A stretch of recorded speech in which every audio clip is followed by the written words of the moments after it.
Oh yeah, we want retribution. Oh yeah, we want retribution.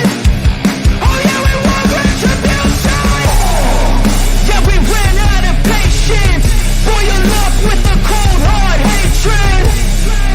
I can feel the vibration. Feet in the streets, it's a new sensation. I wanna break faces on the pavement. I wanna make greatness look complacent. Adrenaline awakened, I can taste it. We can make an impact, grab and then take it.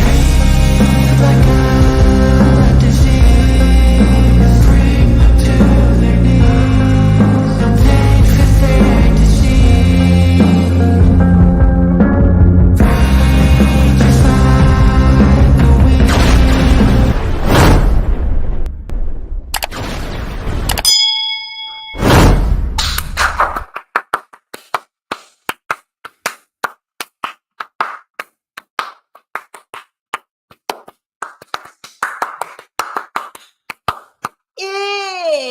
It's not Saturday, but that still doesn't change the fact that we're live, ladies and gentlemen. I'm the one and only DJ Storms, and I would like to welcome each and every single one of you back here to the greatest show on earth.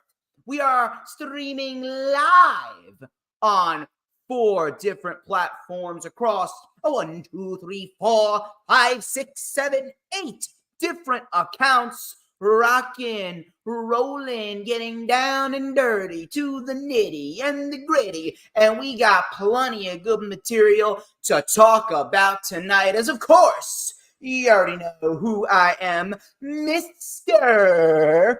Controversy and the operator of the best damn Twitter handle,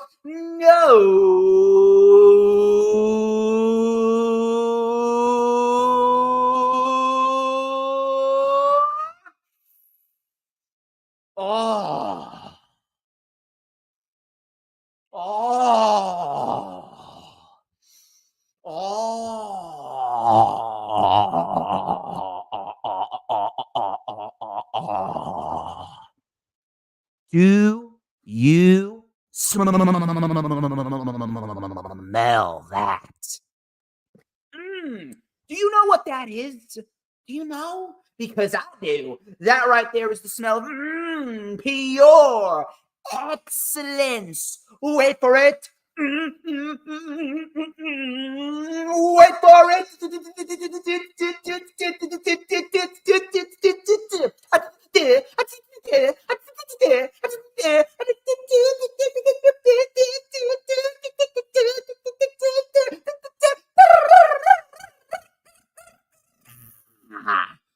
To mankind. Oh, yes. Oh, yeah. This is the official Lightning Flash update for Wednesday, October 11th, 2023.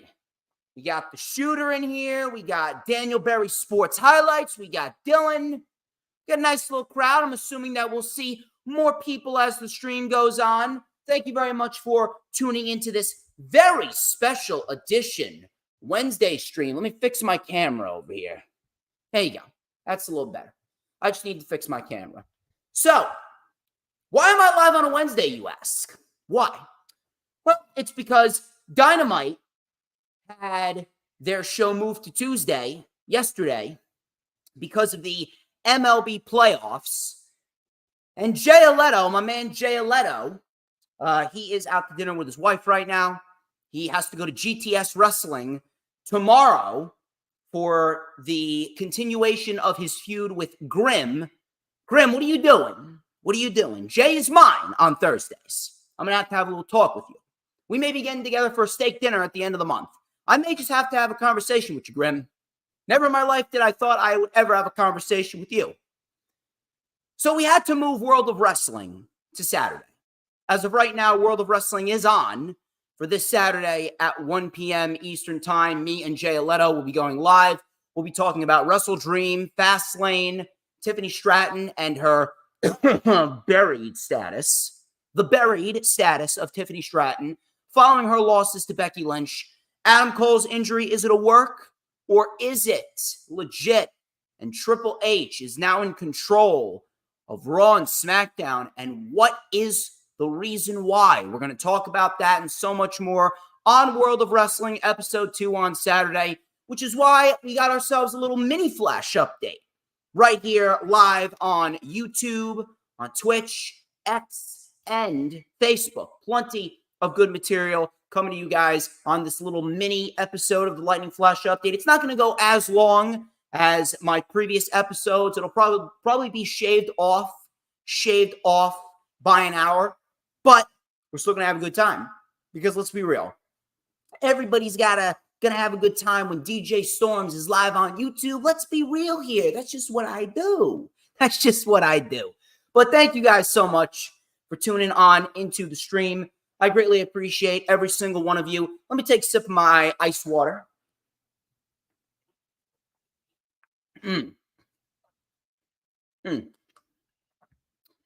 Refreshing. Very, very refreshing. Am I doing Collision? No, I'm not. No, I am not doing Collision. However, I'm thinking about coming back on the Dynamite Watch-Along on November 15th. I'm thinking about coming back on the Dynamite Watch-Along with Sarah Habka and Earl Cole on November 15th next month because, you know, they need a little dose of DJ Storms. They've gone far too long without me. I don't know why. I have a tickle in the back of my fucking throat now. Anyway, we have a lot to talk about. So before we get into what we're going to get into, let us get straight into the brand advertisements and the self-brand promotions. So if you guys have not already done so, please make sure that you are following me on social media, on X and on Instagram. My X and Instagram accounts are at HistoryMakerDJS. Once again, at HistoryMakerDJS. Both of those links are in the very description of the stream. Please make sure that you also add me on my personal Facebook. That is also in the link in the description. For collaborations and business inquiries, please send me an email. My email is, of course, StormsTakeOver@gmail.com. You can also like the official DJ Storms business page, which we are live on right now. And I may just send you an invite to join the official DJ Storms Posse group on Facebook, which we are live on right now. Trust me. Oh, yeah, I see you, Travis. Yeah, I see you watching on Facebook. Of course, you got to follow me. I mean, come on. I'm DJ Shizzle Dizzle. This is what I do. This is why I'm the best of the best. Second to nobody. Second to absolutely no one. You better subscribe to my channel too, Travis, because I'm telling you, you are not going to want to miss a moment of any stream that I put on, because when I'm live on YouTube, everyone wants a piece because I just make people's lives better. That's just what I do. I make people's lives better. If you are not living your life watching DJ Storms, are you even living at all? The answer is no. Of course, I got to shout out some sponsorships. First off, my girl, Brittany K. She's a wonderful woman, good friend of mine, and a big supporter of the DJ Storms brand. She does beautifully crafted designs from scratch on her iPad, beautiful graphic designs and drawings of professional wrestlers from any and all companies. And she also does X, Abby's, and banners. So if you guys are looking for a good social media banner, a good social media Abby, or if you just want a great drawing, go and check out my girl, Brittany K. You will not be disappointed. Her X account is Brittany K 5150, and her Instagram is Brittany K Designs. Those links are in the description. Please, if you missed it, go check out the rewind for WWE Fast Lane, which went live this past Sunday, October 8th at 2 p.m. Eastern Time. It was a quick one. Really nothing crazy to talk about on Fast Lane, but we got a decent show last Saturday, and ultimately, that's all I can ask for. That's all I can ask for, so I didn't really do too much complaining on that show. If you guys want my thoughts on that, That link is also in the description. Shout out to Jay Aletto of PWP Nation. He's the creator of PWP Nation. We're also live on the PWP Nation Facebook page as we speak, and I am killing it over there. My posts are the top 4 posts of the month thus far. I mean, as if there was any doubt, because I am absolutely undeniable. No one can touch me. But shout out to Jay Aletto. Very good guy. Very happy I got the chance to meet him at 90s WrestleCon, and hopefully I will be seeing him later this month for a steak dinner. If they got any Longhorn steakhouses down there by you, let me know, bro. Because I don't think I have not been to a Longhorn steakhouse in, I think, ever. Not even lying. Not even lying. I have not had a really good porterhouse steak in a long, long time. So that's what I'm looking forward to the most. Of course, my final sponsorship I got to give a shout out to is Corporate Information Systems.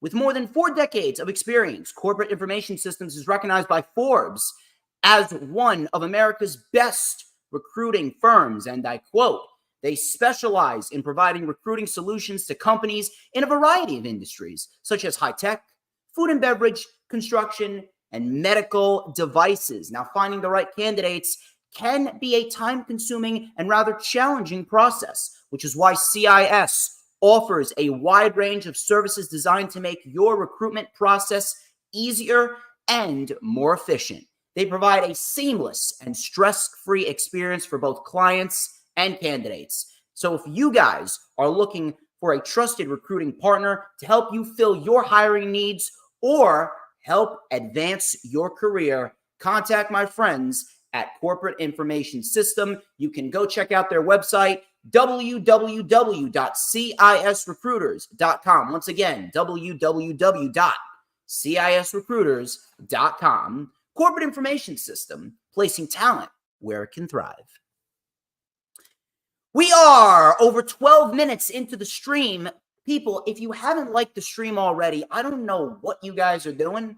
I really don't know what you guys are doing. You see, if you're watching, you got to hit the like button, whether you're watching on the Facebook or the X or the Twitch or the YouTube. I don't know why I put the in front of every single social media platform, but regardless, you got to like the stream. It is incredibly important that you do so. We got a nice wide outreach. Why do we not have more likes? And on top of that, when you like the stream, you got to share out the stream on all platforms of social media, whether it be X, Instagram, Facebook, Pinterest, Tumblr, Snapchat, TikTok, whatever social media platforms that you may be using. It's incredibly vital that you do so, because that way it helps me out, it helps the brand out, it helps PWP Nation out, it helps Hardcore Sports out. Nice wide outreach. Everyone knows that I'm live, and everyone gets their dose of DJ Storms. Everyone needs a dose of DJ Storms, especially on a Wednesday. We're halfway through the week.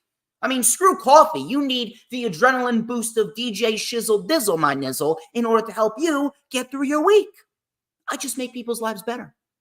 On top of that, please make sure, if you're watching on my YouTube or the Hardcore Sports YouTube channel, please make sure that you hit the subscribe button, because we are very close to 800 subs on the Hardcore Sports channel, and we're very, very close to 2,200 subs on my channel. So it'll help me out. And when you hit the subscribe button, whether it be on Hardcore Sports or my channel, got to hit that notifications bell with a huge coup de grace, because that way you're going to know whenever I pop up on YouTube. Because whenever I pop up on YouTube, oh, baby, it is the best time to be on YouTube. You know why? Because it is the only time that you are going to get to see this glorious sideburn chin strap combination and this beautiful mustache right here. Hang on. If you guys have not experienced this yet, I don't think Travis has experienced this yet. Let me tell you something, Travis. Hold on. It's in my pocket somewhere. Oh, yes. Oh, yeah. Oh, yes. This beautifully crafted, magical Ace black comb. Hold on. I gotta blow on it. It's so hot. Because we're going to light it up right here on the Lightning Flash Update, the Mini Flash Update, the Midweek Flash Update, with a little and a dash of and a whole lot of because like a fresh, hot 20-ounce porterhouse steak with a baked potato on the side, you got to put a little butter and some cheddar cheese on that. Hopefully, I'll be having that at the end of the month. I am just so good. I am the tastiest snack in the IWC, and everybody wants a piece of the StormsMeister. Anyway. I'm already coughing. Unbelievable.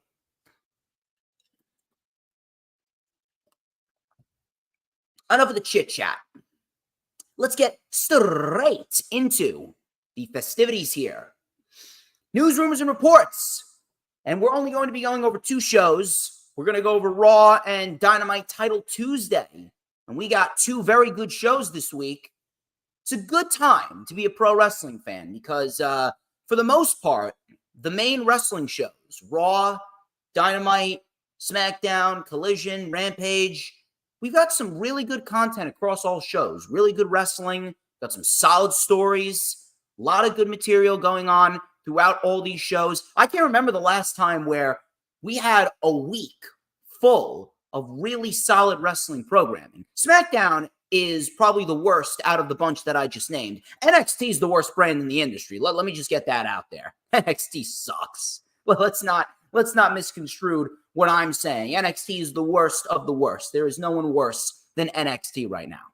But if we exclude NXT, SmackDown's probably the weakest, but they have been getting slightly better in recent memory. That much I will say. But we're not going to talk about SmackDown tonight because SmackDown is on Friday. Let's talk about the news, rumors, and reports. So my first report here, FTR, they seem to have been a topic of discussion within the community. FTR lost the AEW World Tag Team Championship to Ricky Starks and Big Bill last Saturday on Collision in what was essentially a squash match. Now, Sean Ross Sapp of Fightful, he provided some insight on the matter, and it appears that FTR were actually in favor of this decision. They were in favor of the title change. The reason being is because they are currently out injured, specifically Cash. The speculation is that Cash Wheeler may have bruised ribs. Some fans actually thought that they were leaving. Some people were actually under the impression that they were actually leaving, but they have not asked for their releases, and they have signed contracts with AEW through 2027. It then later came out that apparently they were not injured. Maybe they just need a little bit of a rest. Maybe they just need to recharge their batteries a bit. They're not out injured. Maybe they just need a little bit of time off. Apparently, FTR, they wanted to put over Big Bill and Ricky Starks. And you know what? If that's the case, then I do have to admit, FTR is certainly on my list for most respectable individuals in the wrestling industry of this era. The fact that they just willingly wanted to put over Ricky Starks and Big Bill after they are having one of the best runs of their career right now, 2022 and 2023. Both of these years were great years for FTR. They were having a great tag team title reign, and they just willingly gave it up. They willingly gave it up for Big Bill and Ricky Starks because they want to build the next generation. That right there, I need to say, is very, very selfless. And I have an immense amount of respect for FTR. However, I would not have gone through with this. If I was Tony Khan, I would have said no. Because on a random episode of Collision and in a squash match fashion, it really just seemed like AEW just did this because they were trying to counter-program Fast Lane. And I have stated this numerous amounts of times. When it comes to competition in wrestling, competition doesn't make these shows any better. AEW programming is actually worse when it's trying to counter-program NXT and vice versa. I did a rant on this last Saturday on the Lightning Flash update before Fast Lane. NXT right now is the worst show in the entire industry, and it's because of what they pulled last night. They brought out John Cena. They brought out Asuka. They brought out The Undertaker. They brought out Paul Heyman. They brought out Cody Rhodes. It was just lame. Like, NXT doesn't have an identity anymore. It's nothing more than the Wild Wild West. NXT is an embarrassment. It honestly is. NXT is a full-blown embarrassment to the wrestling industry as we speak. I don't even pay that much attention to NXT. I really don't. I actually struggle to watch it some nights. I don't even take any notes on it. I don't even review NXT. I review the pay-per-views, but I don't review their weekly programming. Why would I? Why would I? They suck. However, when it comes to AEW, it's no different with them. If they're trying to counter-program a show, it doesn't come off well. It seems like they just hot-shot at the championships onto Starks and Bill just for the simple fact that they wanted a title change to try and counter-program Fast Lane, and they were never going to do that because at the end of the day, when it comes to a WWE Premium Live event, no matter if it's good or no matter if it's bad, fans are going to watch that because more important things happen on pay-per-view rather than weekly television. When it comes to pay-per-view, the more important material takes place on these shows, not on a weekly television show.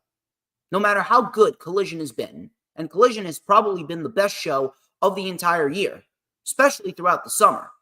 Really good material on Collision side of things. But I would not have done the title change. Starks and Big Bill are great.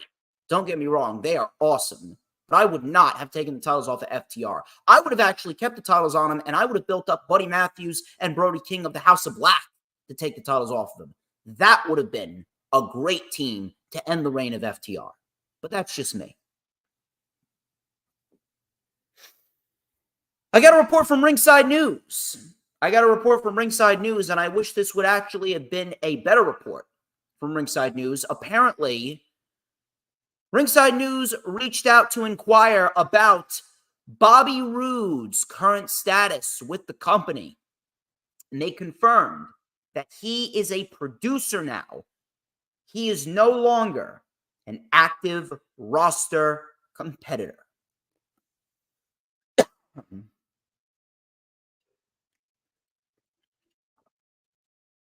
I have to say, that sucks. That really sucks. And I really like to hope this is just a temporary thing. I'm not sure how bad his neck injury is, but he had to go through some neck fusion surgery. And it really wasn't all that impressive in terms of the recovery. The recovery is actually taking a lot longer than expected. Truth be told, I can't remember the last time that Bobby Roode actually wrestled on TV. When was it? Late 2021? Maybe early 2022? It's been well over a year now. It has to have been almost 2 years. But I don't even remember the last time Bobby Roode was on television. And that's quite a shame. Because Bobby Roode, when he came into the WWE, he was the best heel in the business at the time that he was down in NXT doing his glorious gimmick. The glorious Bobby Roode. Glorious. I won't give in. I won't give in. That was some great material. Some really solid stuff back then. He had a great reign as the NXT champion. He was probably the best world champion in the industry at the time. He was outdoing everyone. He was fantastic. And they did nothing with him when he got called up to the main roster. They did nothing with him. They turned him into a babyface. He literally carried himself like a main event guy. When Bobby Roode was in NXT, he came off like he should have been main eventing WrestleMania. And then he got called up to the main roster, and he never saw past to the mid-card. Then they put him in a tag team with Dolph Ziggler, and that went nowhere. They won a couple of tag team championships, but ultimately it went nowhere. Bobby Roode is great. He's great at what he does. And it sucks, but we may very well have seen the last of Bobby Roode as an in-ring competitor. And that is very, very sad. That's very sad. I'm glad that he found a new place. I'm glad that he found a new calling in the company, though. I hate to see him lose his job because he is a very, very, very intelligent mind. Really.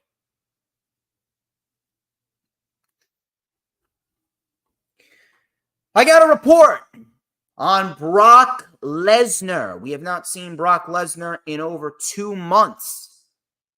Ringside News was again in the news. They recently reached out to confirm Brock Lesnar's status for the upcoming Crown Jewel event in Saudi Arabia on November 4th. And they were told that the Beast Incarnate is not booked for the event. So as we speak, at the time that I'm speaking to you right now, live on YouTube, Brock Lesnar will not be wrestling on Crown Jewel.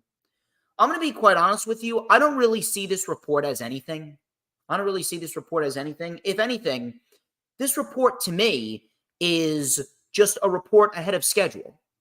This report just came out of nowhere, and ultimately, plans could change at the drop of a dime. However, based on what happened this week and the fact that Triple H is now in full control, according to sources, Triple H is now in control of creative, I am not surprised that Brock Lesnar is not wrestling on Crown Jewel, because if I'm going to be quite honest with you, Brock Lesnar, it doesn't feel like Brock Lesnar wants to work for anyone but Vince McMahon.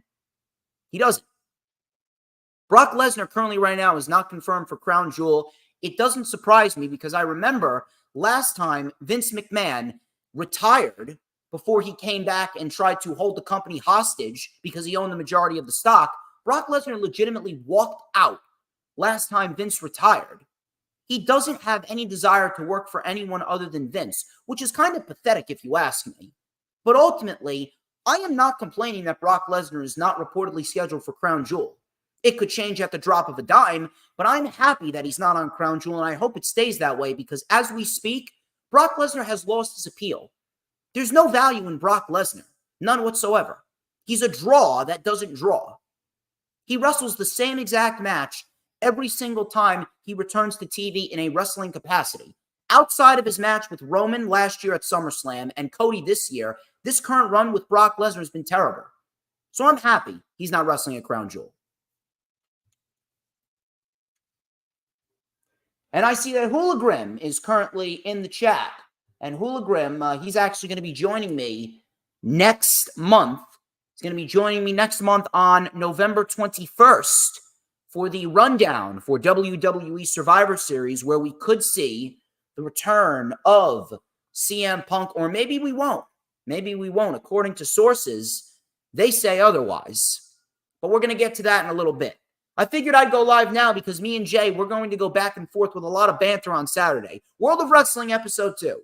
World of Wrestling Episode 2. Do not miss it, Hooligrim. Trust me. I got a lot of stuff to say to Jay.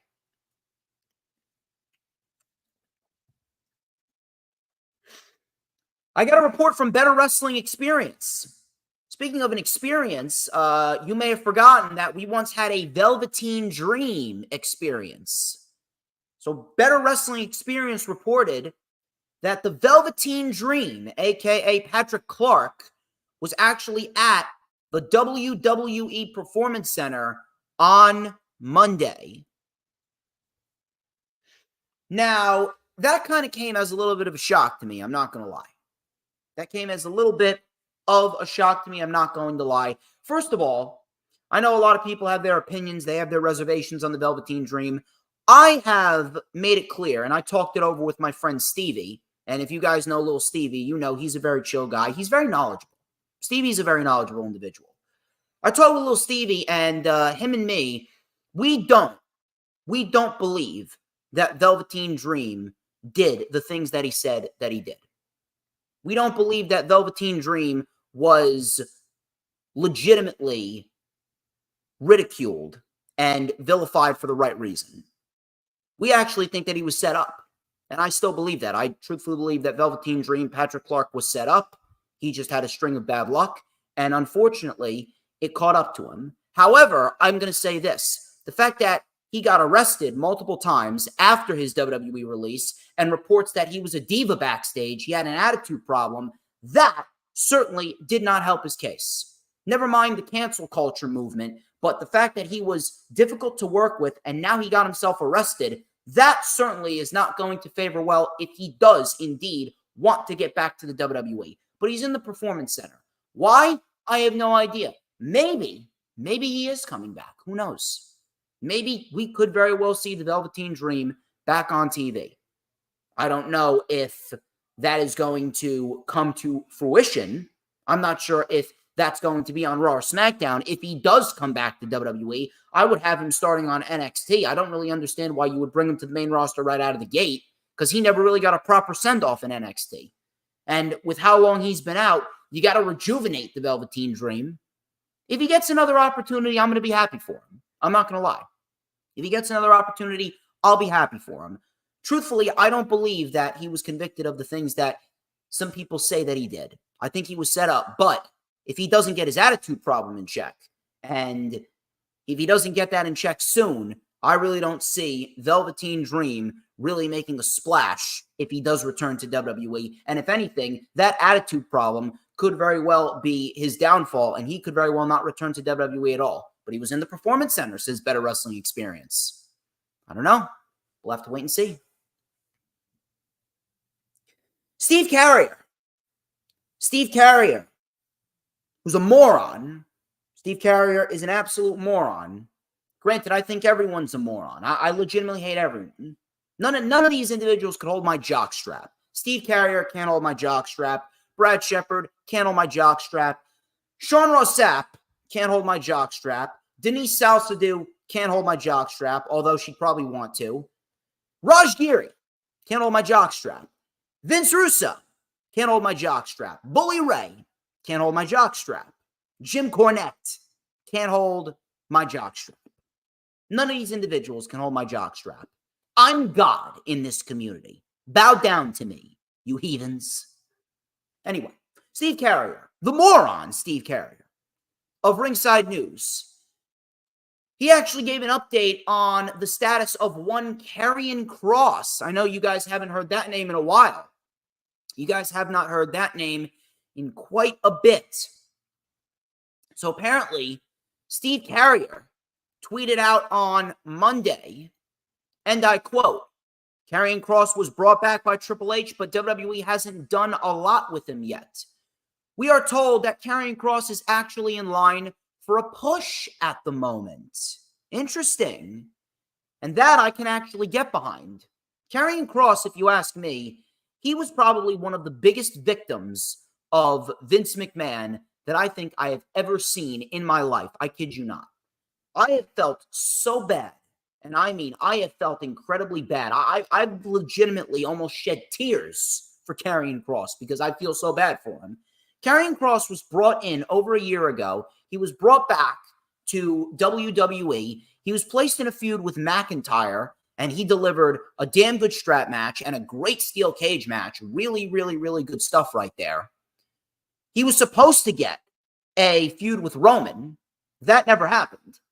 After the feud with McIntyre ended, he was supposed to go into a feud with Rey Mysterio, and then at the time that the feud with Rey was just picking up, Vince McMahon came back. Vince McMahon manipulated his way back into the company. He manipulated his way back into the company, and Vince McMahon took it upon himself to bury all of the major Triple H brought-backs. Whether it be Hit Row, whether it be Legado del Fantasma, whether it be Karrion Kross, whether it be Tegan Nox, whether it be Io Sky or Dakota Kai, they were all booked like dog shit. They were booked horribly. They were booked like crap. They were absolutely castrated. They were destroyed. Their credibility was withered into nothing. Especially Karrion Kross. Why was Karrion Kross losing to everyone else under the sun this year? Rey Mysterio, he lost to. AJ Styles, lost to. Shinsuke Nakamura, he lost to. He lost the Andre the Giant Memorial Battle Royal. It all falls back on Vince. It all falls back on Vince. Now with Triple H in charge, I'd really like to hope that he will get a push. But even so with Triple H now in charge, I don't know. Something just tells me that Vince would still insert himself into the fray. I don't know why. I got this tickle right now. Can't yell and scream, can I? Yeah.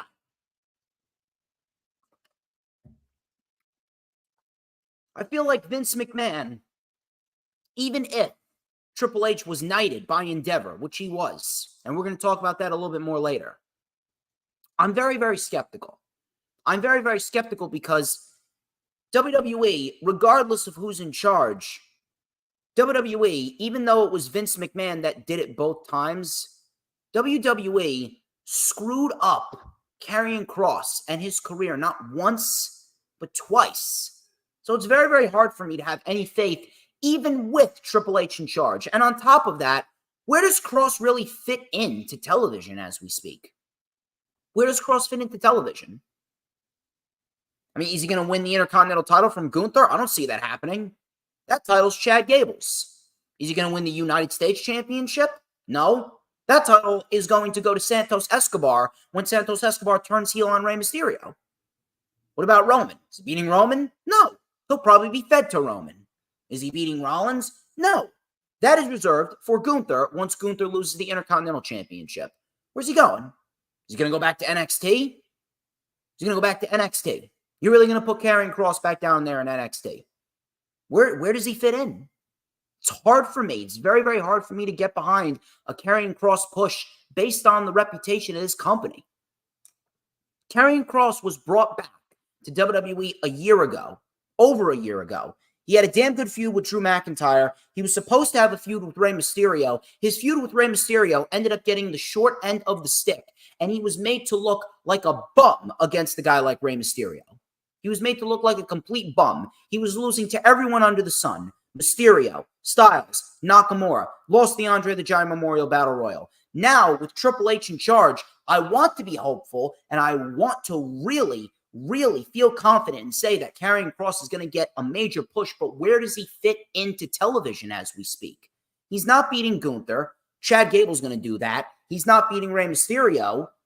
Santos Escobar is going to do that. He's not going to beat Roman. Truthfully, I don't think anyone's beaten Roman until Vince McMahon passes away. He's not beating Rollins. Where does he fit in? I want to be optimistic, but I can't based on the company's history.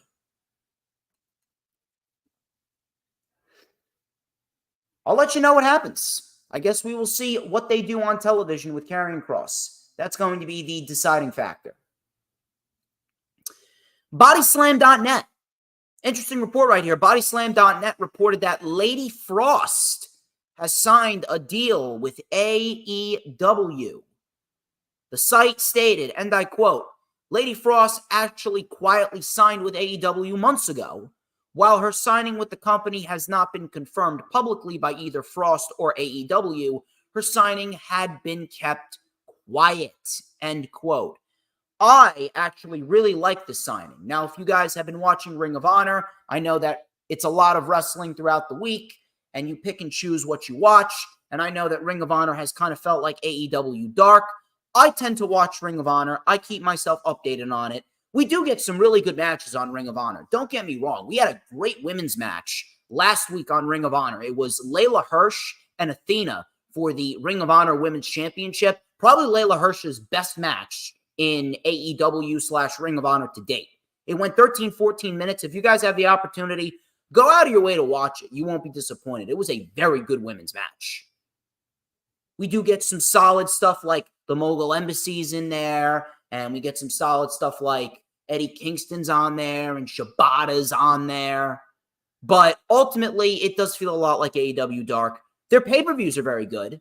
It's not a bad show. Don't get me wrong. It's not a bad show. It's just not must-see. It's not must-see, and there's really nothing overly exciting about it. But Lady Frost is great. If you guys have not seen Lady Frost wrestle, Lady Frost, she does things that Io Sky wishes she could do. Not even lying. I feel like Lady Frost is almost like the better but more unknown version of Io Sky. Lady Frost is fantastic at what she does. She has a great look, she's got a great gimmick, and she can fly. She can move. She can move in the air. She does a beautiful, beautiful corkscrew moonsault. Absolutely fantastic. So if you guys do not know what Lady Frost is all about, trust me, you will know what Lady Frost is all about sooner rather than later. And I'm glad that she signed. I'm glad that she signed. Let me know if my mic's coming in good. So far, I didn't really have any complaints. Let me know if my mic is coming in good.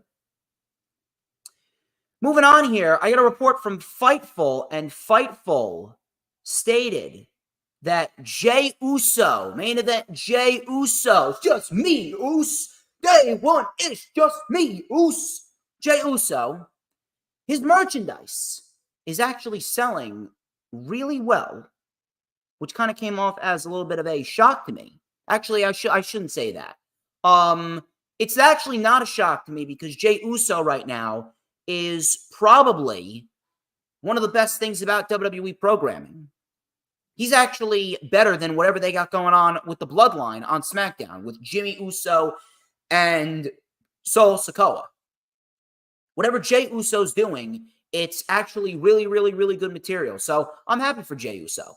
I'm happy for Jey Uso. PW Insider. This is an interesting report right here. PW Insider reported earlier this week that Brian Pillman Jr. was getting a new name for NXT. He will be going by Lexis King. Now, last night on NXT, if you guys watched, I mean, hell, NXT had over 900,000 viewers. Still couldn't break a million. Still couldn't break a million with The Undertaker and John Cena and Paul Heyman and Asuka and Cody Rhodes. Still couldn't break a million. Not that the ratings matter, because the ratings don't matter. But still couldn't break a million. If you didn't watch NXT, I don't blame you. NXT sucks. NXT is the worst show in the industry. Last night on NXT, Brian Pillman Jr. actually had a video package talking about his late father and actually confirmed that Lexis King will be his new name going forward. Now, originally I was a little skeptical on this, but I have to give WWE credit here. Now, NXT sucks. We all know that, and I will continue to say it. NXT is the worst brand in the industry, but I do have to give them credit in a sense of they went out of their way and explained why. They explained why Brian Pillman is choosing to neglect his father's name and go by a new name. That I can appreciate. And I do have to admit, these promo vignettes of him watching TV have actually been very good. And he looks good, too. He looks very good. I'm actually genuinely interested in what Brian Pillman Jr. or Lexis King, I'm very, very interested in seeing what he does on TV. I really am. I genuinely believe that NXT could be the breakout platform that Brian Pillman Jr. needs. He wasn't going anywhere in AEW. Even with Griff Garrison as the Varsity Blondes, they could have done more with the tag team, don't get me wrong. They could have done more with that tag team, but Brian Pillman Jr., he was a good wrestler in a sea full of exceptional wrestlers. Not to say he was bad. There was just so many people ahead of him. Like, who do you want to see? Do you want to see Brian Pillman or Darby Allin? Brian Pillman or MJF? Brian Pillman or Chris Jericho? Bryan Danielson? Kenny Omega? The Young Bucks? Christian Cage? Luchasaurus? Sammy Guevara? Daniel Garcia? Wheeler Yuta? Who would you rather see? That's the problem.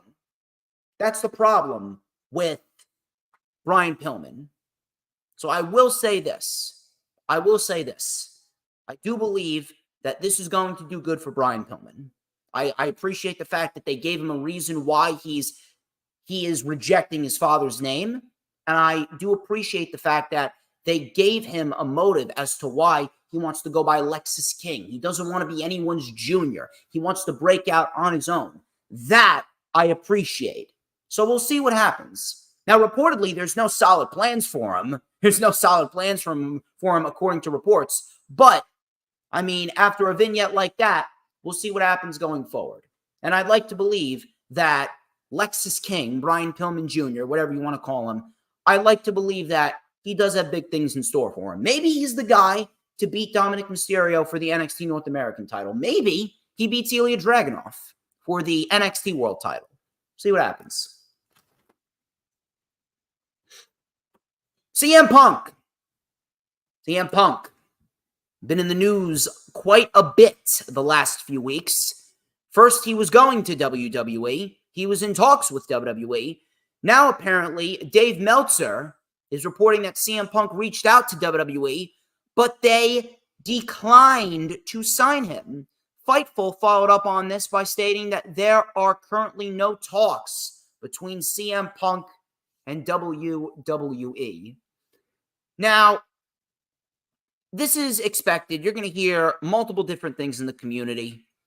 It's never a consistent story with the IWC. It's never a consistent story with the dirt sheets. They're here, they're there, they're up, they're down, they're hither, they're yon, they're blind, they can see, they can walk, they're crippled, up and down, all around, upside down, topsy-turvy, whatever, you name it. They're potty trained, they shit their pants, whatever it may be. Everything changes. Everything changes with these reports, with the IWC at the drop of a dime. If anything, I actually don't believe this. Truth be told, I think that Punk may be signed already. I think he's probably signed already. Not even lying. Because why wouldn't it happen? Why wouldn't CM Punk do this? Because let's be real. CM Punk is petty. CM Punk's petty.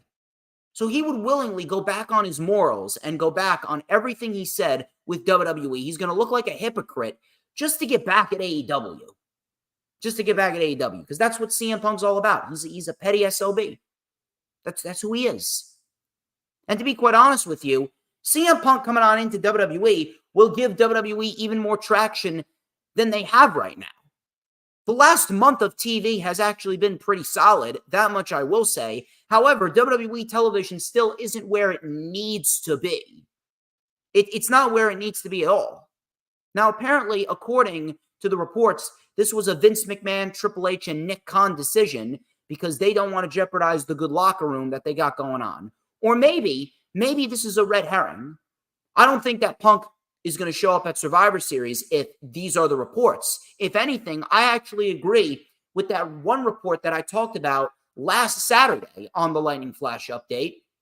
Last Saturday, I talked about a report from a WWE source stating that if CM Punk was to make a return to the WWE, this WWE source stated that we would bring him back for the Royal Rumble.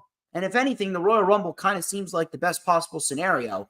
But if you're asking me, if you're going to put CM Punk in the Rumble, Punk's got to win the Rumble.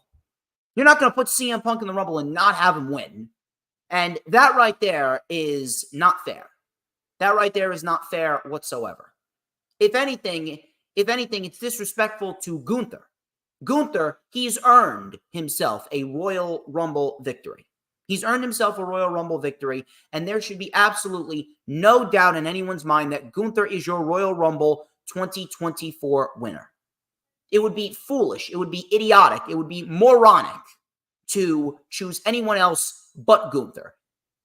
Unless WWE has LA Knight win the Rumble and challenge Roman Reigns. Now, if that's the case, that would be a little interesting, but I don't have any faith that WWE, if LA Knight miraculously wins the Royal Rumble, I would not have any faith in WWE that they would have him beat Roman like he should. I don't see Roman losing that championship. Honest to God, I think WWE may be stupid enough. I think they may be dumb enough to risk the quality of their programming just to have Roman Reigns beat Bruno Sammartino's record. I kid you not. I put nothing past this company. But Punk, if he does come back, it'll probably be in the Rumble. But there's going to be a lot of questions that are going to be asked. I truthfully don't believe these reports. I truthfully believe he's already signed. If anything, it would probably be a safe bet. For CM Punk to debut at Survivor Series, especially since they're in his hometown of Chicago. I actually think that CM Punk coming out in Chicago, Illinois would be one hell of a moment. That would be one hell of a moment, and that would be something that the wrestling crowd we'll talk about forever. And I'll enjoy it. I'll enjoy the moment for what it is. But that doesn't mean I can't be skeptical about what happens after the moment. If CM Punk signs with WWE, we could very well be going down the same road with him in AEW. The guy's an egomaniac. The guy has skin as thin as paper. I don't know why anyone would trust CM Punk, but look, I'll enjoy the moment. I'm going to enjoy the moment. I enjoy me a good shocker. I enjoy me a good return, a good debut, whatever you want to call it.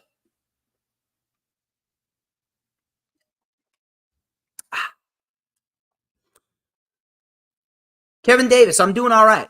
I'm hanging in there. That's for sure. I'm hanging in there. We're doing a Lightning Flash update right now. Thank you very much for watching. Go subscribe to my YouTube channel, too. You gotta subscribe to my YouTube channel because it's very, very vital. It's all about DJ Shizzle Dizzle my nizzle. That is why y'all are here. Now then, why don't we discuss the elephant in the room right now? Triple H currently, right now, is back in control of WWE Creative. Yes, you are correct. You did not mishear me. We got ourselves Triple H, according to PW Insider, being knighted by Endeavor, and 99.9% of creative goes through him, not Vince McMahon. Now, there's probably going to be a tug of war back and forth because Vince will give his thoughts, but in terms of the week-to-week booking, the in-the-weeds type of booking, they are going with what Triple H wants. Endeavor answers to the King of Kings, Triple H. This is coming from PW Insider, and Fightful Select also followed up with a report stating that Vince McMahon is indeed out of creative writing. Now, normally, I'd be a little bit more happy about this. But as we speak right now, I don't know. I just can't bring myself to fully be happy about this. And the reason being is because it's WWE at the end of the day. No matter what is going on, Vince McMahon is a conniving, sniveling, manipulative piece of garbage that will do anything and everything to make sure that he gets what he wants. It is very, very hard for me to sit here and have faith that Triple H is going to be in full control and nothing's going to happen. Nothing's going to happen. Everything's going to be okay. Everything's going to go off without a hitch. It's very, very hard for me to believe that because Vince McMahon, the last time he was supposedly out of creative, the last time he supposedly retired, that retirement lasted not even 5 months. That retirement lasted not even 5-6 months. And then by the beginning of January 2023, Vince McMahon had manipulated his way back into the company to sell the company to Endeavor and Ari Emanuel so that way he could be in full control once again. If anything, I actually believe that this is part of a master plan by Vince McMahon. I honestly do believe that this is all a part of a mastermind plan by Vince McMahon to embarrass and destroy Triple H's livelihood and credibility more so than he already has. Why would Vince willingly be okay that Endeavor, they knighted Triple H as the head of creative? Why would Vince be okay with that? Vince McMahon, whether you want to admit it or not, Vince McMahon hates Triple H. He hates his son-in-law because for years, Triple H was upstaging Vince McMahon with NXT Black and Gold. That was the right way to run a professional wrestling show. That is how you run a pro wrestling company, period. That is how WWE should have been ran for years, well before AEW came around. If Triple H was running the WWE and he was running NXT, there would be no such thing as AEW. AEW came about because Vince McMahon just would not croak. Triple H He's been fighting an uphill battle. He's been fighting this uphill battle to try and give the fans something of substance with WWE. But Vince McMahon has always had it out for him because Triple H did something that no one should ever do. He embarrassed Vince McMahon for years. He upstaged him with 1 hour. 1 hour of NXT toppled 5 hours of both Raw and SmackDown combined. Fact. Again, I speak objectively, not subjectively. It is a known fact that Vince McMahon hates Triple H, and he hates that Triple H upstaged him. He hates the fact that he had to give up power, even for just a short amount of time. He gave up power for not even 6 months. He couldn't bear to live without it. He resigned on July 22nd of last year. On July 23rd, he was meeting with Jerry McDevitt, plotting to get back, and he manipulated his way back into the company specifically to sell it to Endeavor, who is run by his best friend of 20 years, Ari Emanuel, who has been in business. He's been in bed with Vince for 20 years. He sold it to Ari Emanuel, did Vince, because he knew that Ari Emanuel would have given Vince the free range to do whatever he wanted. And now all of a sudden, literally a month after Endeavor had WWE finally merge with the UFC to form TKO, this big-time money-making powerhouse, why would Vince be okay with not being in the weeds? Why would Vince be okay with Triple H assuming this role as content chief officer? Why would he be okay with that? If anything, I feel like Vince is going to do the same thing that he did with Triple H back when he forcefully put NXT on the USA Network. AEW, whether you want to admit it or not, whether anyone wants to admit it or not, this is stone cold fact right here. AEW never wanted a war with NXT. AEW never wanted a war with WWE. WWE facilitated this war because WWE could not bear the fact that they are not the only game in town anymore. So what did they do? Vince McMahon willingly took NXT from the WWE Network at 1 hour, deliberately moved it to the USA Network, made it 2 hours. He didn't care if NXT succeeded or failed. If NXT succeeded, then he would have had the honor of saying, hey, NXT, they defeated my competition. But you know what, Triple H, I'm still going to kill your brand anyway because you've been upstaging me.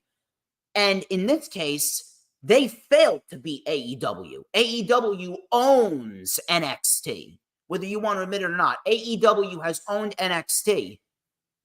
But with AEW beating NXT in these fictional Wednesday night wars, that gave him another reason to look at Triple H and say, you see, your way is the wrong way. Meanwhile, it doesn't matter what you would have put up against AEW. If you put NXT up against AEW on Wednesday, they were doomed to fail because NXT was never ready for a television deal. NXT was not meant to be a television deal type of company. I have no problem that they are a television deal type of company, but at the end of the day, Vince McMahon did what he did so that way he could blame Triple H, strip him of his power, which he did. He rebooted NXT, became NXT 2.0, and now NXT is beyond the recognition from where it originally was back in 2015, 2016, 2017, 2018.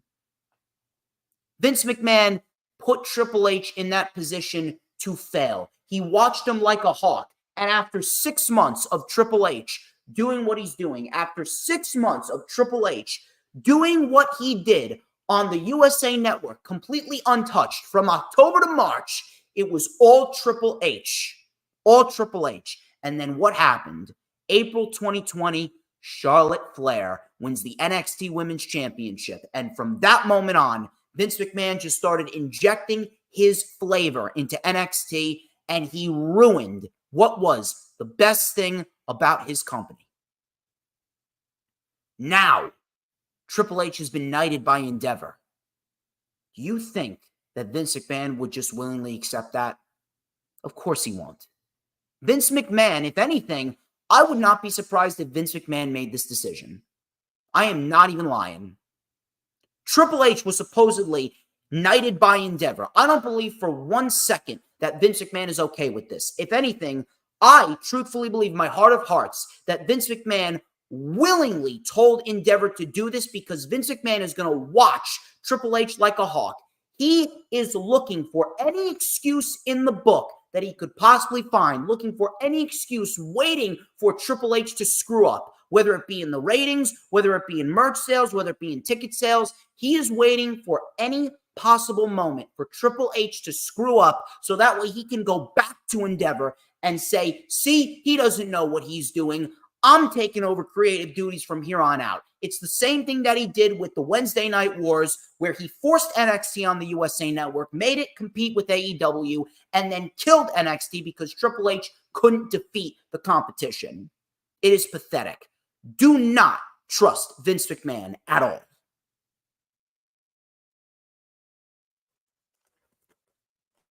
We'll have to wait and see. But I don't understand why anyone would believe that Vince McMahon would just accept this. What? Why? Do you not know who you are watching? Do you not know who you are talking about? This is Vince McMahon. The man is a sociopath. The man should be in jail. He has managed to beat the law at every single twist and turn. The man should be in jail, and yet he is still walking free among us. The man will not stop. The man could very well find a way to cheat death itself. Those are your news, rumors, and reports. We're going to go over Raw, and we're going to go over AEW Title Tuesday. 2 very good shows. 2 objectively very good shows, not subjectively. Oh, by the way, AEW was objectively better than NXT. I just hope that you know that. And I hope that I piss a lot of people off.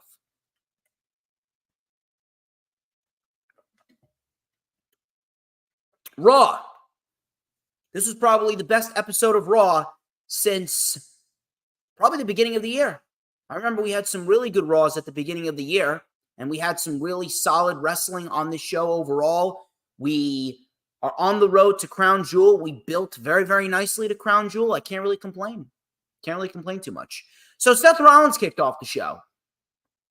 The crowd was singing a song. He praised Shinsuke, and he said that he's still the World Heavyweight Champion. My back is still very broken, but being the World Champion is one of my greatest honors. Aaron Ziegler, are you deliberately coming in here to try and be an idiot? You're deliberately coming in here to try and be an idiot. Do I need to block your dumbass? Do I? I think you know what? I'm going to have to block you. One more stupid comment, man, and you're going to get blocked. I got no time for your idiocy. I am here to focus on doing what I do best, and that is speaking the truth, speaking the objective facts. I don't care if you disagree. You're disagreeing with the facts here. NXT sucked. Take a hike, clown. So Seth Rollins praised Shinsuke, said his back is broken. Being world champion has been one of the greatest honors of my career, said Rollins. He said, thank you. He said, or the crowd said, I don't know why I said he said thank you, Rollins. The crowd was chanting thank you, Rollins. Rollins then said, I'm just getting started. I'll take on anyone, anytime. If we can go one-on-one on Mondays without me having to fight for my life. But I'll tell you what, we can still sing. Said Rollins. So Rollins was obviously being sarcastic. I don't want to fight for my life, yada, yada, yada. Drew McIntyre then came out. And I was actually very pleased to see Drew McIntyre came out. Drew McIntyre took the mic. Rollins said, you're not out here to party, are you? You want a world heavyweight title match, don't you? Rollins then accepted. Drew then stopped him, and he goes, whoa, hold on, Rollins, calm down. The party's still on. I'm here to say that I want my world heavyweight title match, but I want you as close to 100% as possible, said Mr. McIntyre. He goes, I'm thinking Seth Rollins versus Drew McIntyre for the World Heavyweight Championship at Crown Jewel. Rollins then looked confused. He looked extremely confused. He asked Omaha for some help. Crowd was loud. Rollins then accepted, and we got ourselves the match for Crown Jewel. Drew then said he's got some business to take care of, but make sure you buy me a pint if you see me in the streets, said Drew. Rollins then had the crowd sing a song. All of a sudden, Damian Priest came out and attacked Rollins. This was actually kind of stupid right here. Damian Priest did not come out with the briefcase. Why, I don't know. But Damian Priest, he attacked Rollins. Dominic Mysterio, like a schmuck, came running out with the briefcase. Drew stopped him, gave him a Glasgow kiss, and then threw the briefcase. Rollins then fought back against Priest and stood tall. Now, I will tell you this. Number one, I like the fact that they are announcing matches for Crown Jewel right out of the gate. And if you're going to give me McIntyre and Rollins, I'd say that's a great first match for Crown Jewel. You already sold me on Crown Jewel with that match. And the reason why is because, A, it's going to be a great wrestling match, especially with that crowd. That could very well be Rollins' best match of his world championship reign thus far. That's number one. And then number two, this is going to further advance the heel turn of Drew McIntyre. Drew McIntyre could very well be the coldest, most dastardly, most badass heel by the time Crown Jewel is over. This is a great move by WWE overall. And I'm very much looking forward to this. Now, the whole Damian Priest, Dominic Mysterio thing looked absolutely stupid. That looked ridiculously stupid. I don't understand why Damian Priest didn't just come out with the briefcase himself. Why Dominic had to come out running with the briefcase, unless Rhea Ripley still had it. Whatever it may be, it didn't look good. It made Damian Priest and it made Dominic Mysterio look like two jackasses. It made them look like two idiots. So from there, we got ourselves a match between Kofi Kingston and Ivar. And this was a Viking rules match. Kofi Kingston and Ivar. And this was actually a really good match. It was a great match, actually. Not even just a really good match. It was a great match. So, Kofi Kingston and Ivar, they killed it. And this singles push for Ivar, I don't know where it's coming from. I don't know where he found this in him.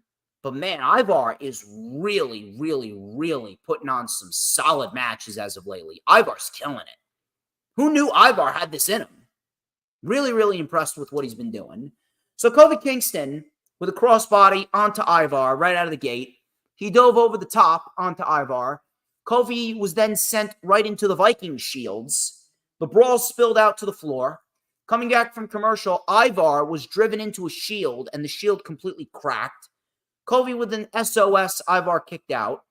Ivar then with the shield, and he bashed it over Kofi's head, spinning side slam, and a tiger bomb. That got a 2.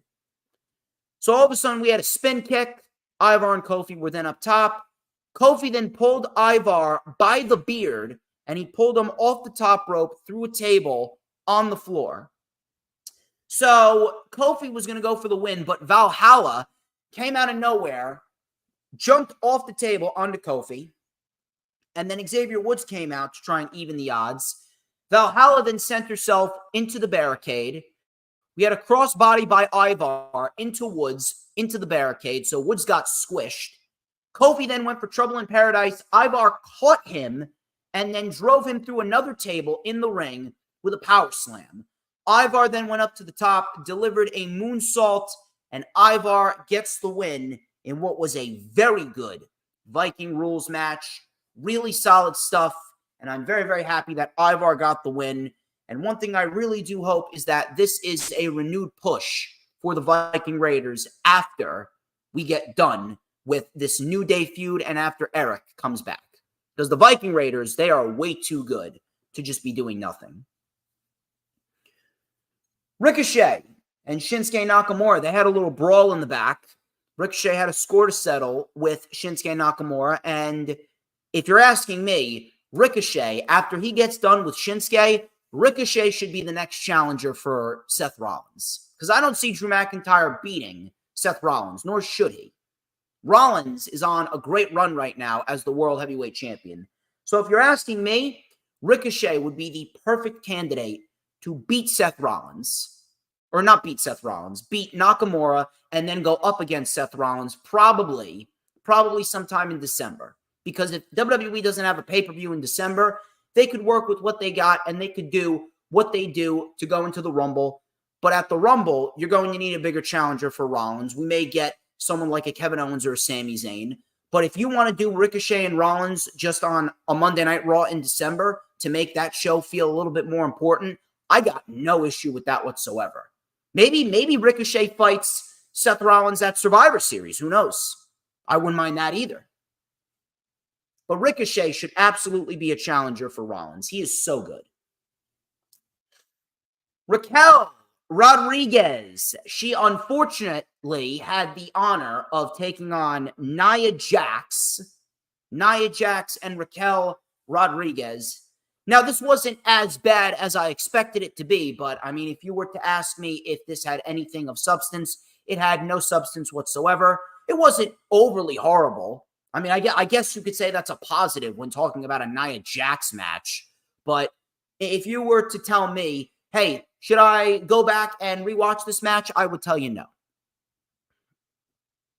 So, Raquel was sent into the barricade, coming back from commercial. Nia Jax with a side slam. Raquel with a lariat and a big boot. She tried to lift Nia, but her back gave out. Nia with a Samoan drop. Nia went for the Annihilator, or the Banzai drop. And Raquel, this was actually impressive. Raquel actually got Nia Jax up in a very nice powerbomb. So that was impressive, I will say. After that, all of a sudden, Rhea Ripley came running out. She attacked both women, caused a disqualification. Shayna Baszler then came out, and Shayna Baszler attacked Nia. Shayna and Rhea actually had a little back and forth, which resulted in Shayna Baszler delivering a German suplex to Rhea Ripley, and then Shayna Baszler delivered a vicious punt knee strike. And I mean it was vicious. Vicious punt knee strike to Rhea Ripley, and Baszler ended up standing tall. Next week, we got Rhea Ripley and Shayna Baszler. Not for nothing, this is probably not going to happen, but Shayna Baszler should be the one to beat Rhea Ripley. Not Becky, not Piper, not Nia, not Raquel, not Liv Morgan, not Charlotte, not Bayley, not Roxanne Perez, not Tiffany Stratton. Should be Shayna Baszler. Shayna Baszler and Rhea Ripley had a great feud back down in NXT in the day. And if you want to revisit that, that would be one hell of a program. And Rhea Ripley right now, I'll be quite honest with you, if anything, it could very well lead to a fatal four-way at Crown Jewel. We could very well be looking at Nia, Raquel, Baszler, and Ripley, which I actually think would be a pretty decent match. I'm not going to lie. But if anything, I'd give Baszler the championship at Crown Jewel. I wouldn't waste any time. I, honest to God, would not waste time. I would give Baszler the championship at Crown Jewel. I would. Rhea Ripley's done nothing with it. I love Rhea Ripley, but Rhea Ripley has legitimately become a side piece.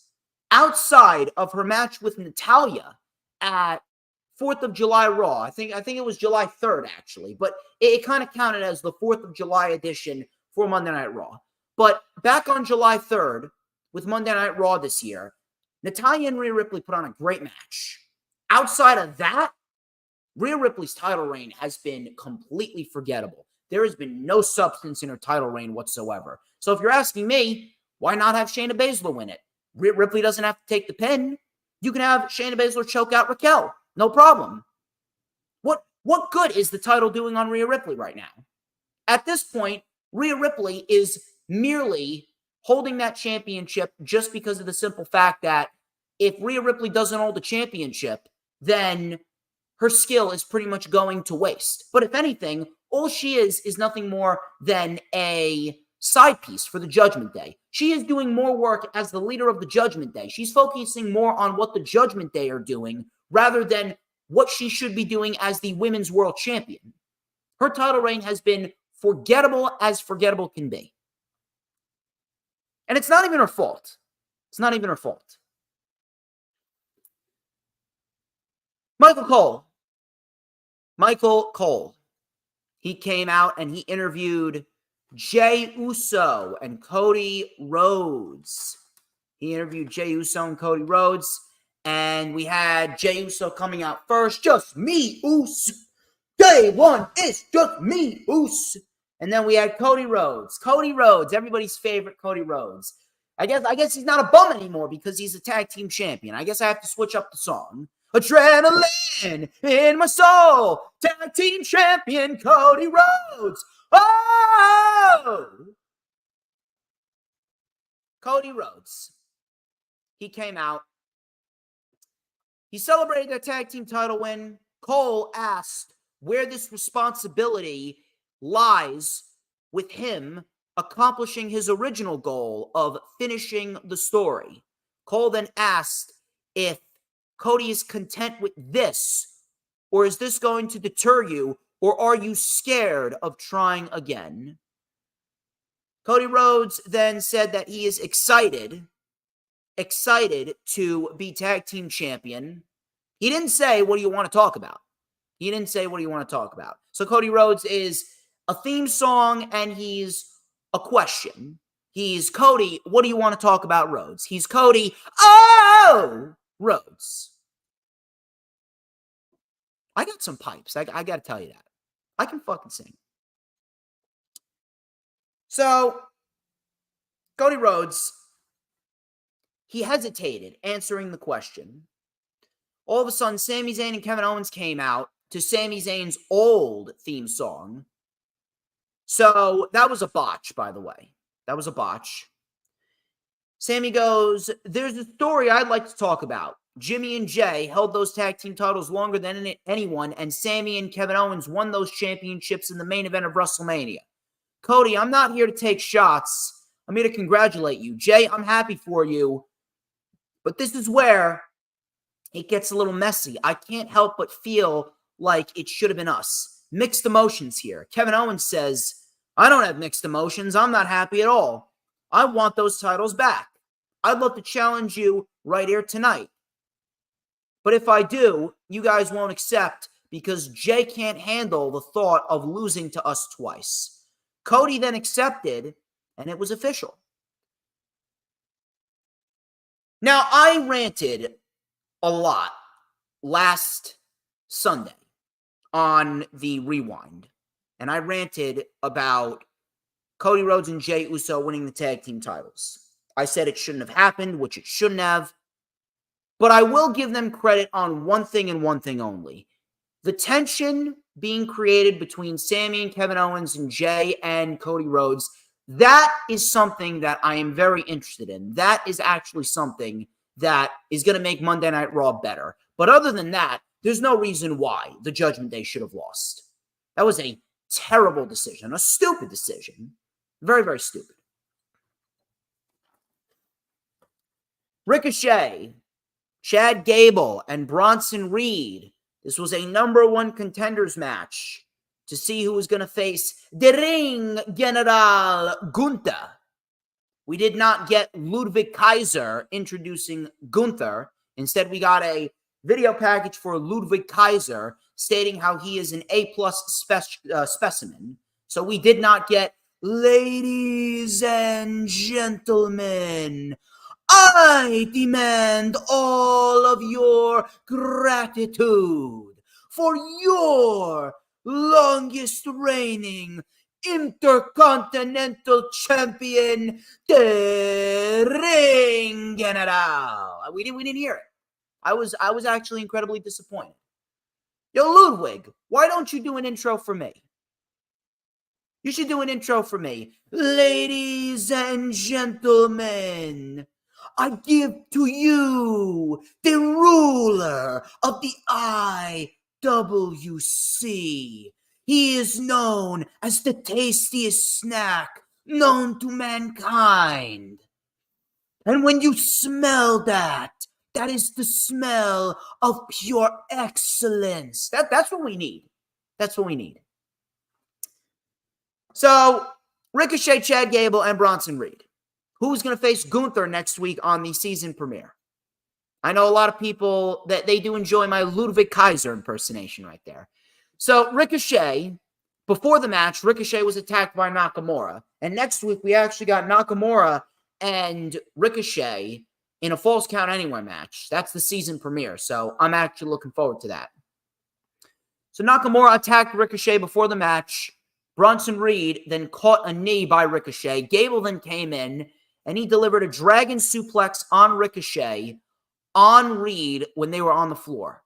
Coming back from commercial, Reed then Samoan dropped both Ricochet and Gable at the same time. Very nicely done. Missile drop kick to Reed, springboard crossbody, and a standing shooting star press for a 2 on Gable by Ricochet. Gable then with a German suplex to Ricochet. Ricochet then with a tope con hero on Reed. Ankle lock connects. Ricochet was able to get out of it. Gable then superplexed Ricochet off the top, but Ricochet landed on his feet, but he tweaked his knee. We had the chaos theory, but Reed came in, broke it up, threw Ricochet onto Gable. Reed then with a running senton, he went up, hit the tsunami splash, and Bronson Reed pins Ricochet 1, 2, 3. Very good match. And Bronson Reed is getting a shot at Gunther next week, although I am severely disappointed that this match is not taking place at Crown Jewel. Matter of fact, it's actually quite pathetic that it's not taking place at Crown Jewel. But I was very, very pleased with what we got, and Chad Gable was protected. Chad Gable was protected, and we are headed down the road towards seeing Gunther and Chad Gable one more time, probably at Survivor Series, and many people are calling that match to take place in a 30-minute Iron Man match. So that should be fun. That should be fun to say the least. Drew McIntyre, he took on JD McDonough. Drew won here very, very quickly. Nothing of substance, really. I was actually kind of disappointed that they did not give JD McDonough a little bit more offense.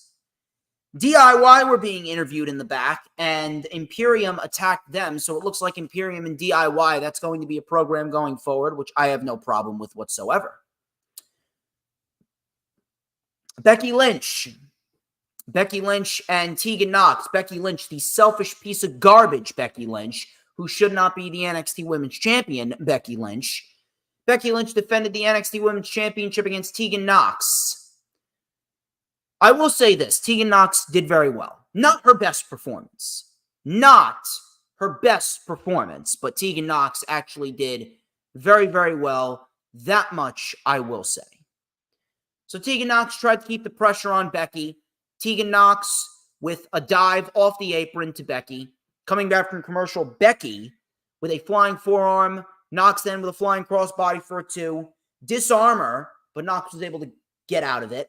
We had a cannonball, a reverse cannonball. Reverse cannonball by Tegan Nox. Becky was then hung in a tree of woe. Another reverse cannonball. Armbar by Nox.